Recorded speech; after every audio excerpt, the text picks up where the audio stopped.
বীরভূমে সদ্য গঠিত কোর কমিটির উদ্যোগে বীরভূমে একটি তৃণমূলের তরফে মহা মিছিলের আয়োজন করা হয়েছে এবং মিছিল শেষে দেখা যায় অনুব্রত মণ্ডল একেবারে বক্তব্য রাখেন এবং তারপরেই তিনি দেখা যায় বিভিন্ন কোর কমিটির সদস্যদের নাম করেন, কিন্তু কাজল শেখের নাম একেবারেই তিনি মুখে আনেন না। আর এই নিয়েই বীরভূমে শুরু হয়েছে চাপানুতর। বীরভূমে অনুব্রত কাজল দ্বন্দ্ব শেষ হচ্ছে না কোনো মতেই।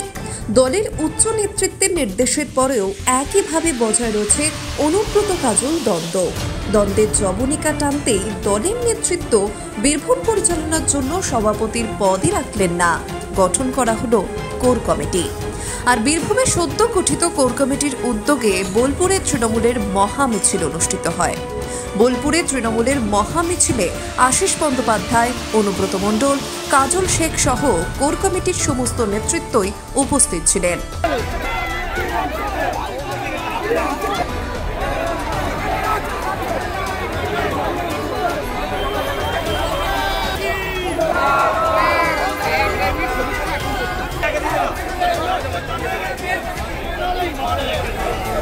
বোলপুরের তৃণমূলের মহা মিছিলে বক্তব্য রাখতে গিয়ে অনুব্রত মণ্ডল দলের সকল নেতৃত্বের নাম ধরে উপস্থিতির কথা বলেন, কিন্তু কাজল শেখের নাম এলো না তার মুখে। যদিও বেশ খানিকটা পরে হঠাৎ করে তাকে বলতে শোনা যায়, জেলা পরিষদের সভাধিপতি আছে কিনা জানি না, সকলকে আমি ধন্যবাদ জানাই। বোলপুরের প্রত্যেকটি কাউন্সিলরকে আমি ধন্যবাদ জানাই এবং ব্লকের যারা অঞ্চল প্রেসিডেন্ট তারা আমি ধন্যবাদ জানাই, ব্লক প্রেসিডেন্টকে আমি ধন্যবাদ জানাই। আপনারা মমতা ব্যানার্জির সৈনিক, আমিও মমতা ব্যানার্জির সৈনিক। আপনারা মমতা ব্যানার্জিকে ভালোবাসেন, তার জন্য হাজার হাজার লোক আছে। আমার গাড়িতে সুদীপ্ত ঘোষ আছে, আমার ভাইয়ের মতো আছেন আমার বিশাল রায়চৌধুরী, শিউরির এমএলএ আছেন গগন সরকার, নারায়ণ হালদার আছেন, পুরোহিত মাস্টার, আরো তরুণ থেকে সবল থেকে সবাই আছে এবং আমাদের আমোদপুরের সবাই এসছে, ঝোকন থেকে সবাই দেখলাম, সোমনাথ সবাই আছে এবং আরো অনেক আছে। ছাত্র পরিষদের যুব ছাত্র পরিষদ আছে, সভাপতি আছে, সভাপতি আছে, জেলা সভাপতি, সবাইকে আমার ধন্যবাদ জানাই। সেই বিষয়ে পরবর্তীতে কাজল শেখ বলেন, আমাকে যিনি দেখার তিনি সব সময় দেখতে পান, আর বাকি আমাকে কেউ দেখলো কি না দেখলো তাতে যায় আসে না।